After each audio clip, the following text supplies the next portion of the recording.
It's Ice Hockey S rank time! Alright guys, so the most important thing for this minigame is to know when to attack and when to defend. So let's go over some defense first. When your opponent's got the puck, you can press A to tackle. Now in shell soccer, when your opponent had the ball, they moved a lot slower, but this isn't the case in ice hockey, which means when your opponent has the puck, you're gonna want to play it pretty safe. Because of this, I don't actually use the tackle very often. I'm not saying you shouldn't use it, but a lot of the time they won't actually lose the puck. You're better off trying to get in front of your opponent, and if you run into the puck, you'll actually steal it.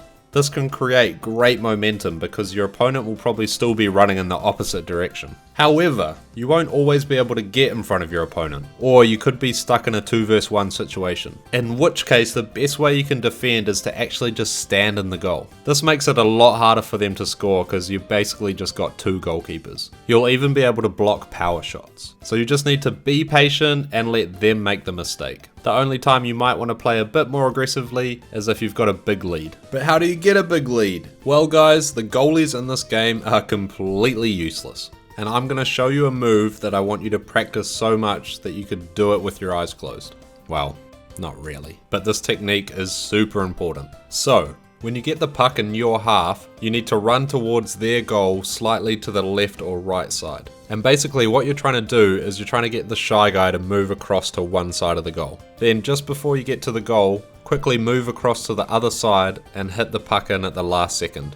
I promise you, if you get good at this technique, you will get so many goals. Learning how to manipulate the goalkeeper is super important if you want to do well.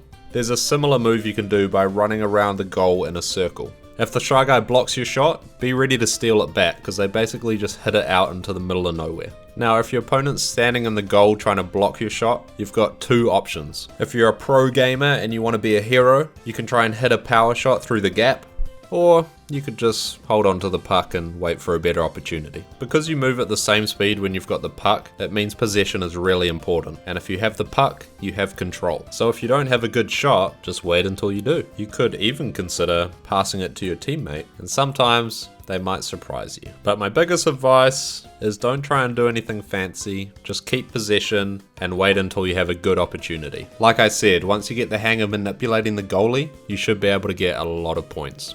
And with all these tips, you should be able to take on any opponent. So good luck out there, let me know how you do. Make sure you hit that like button and subscribe to see more. Bye!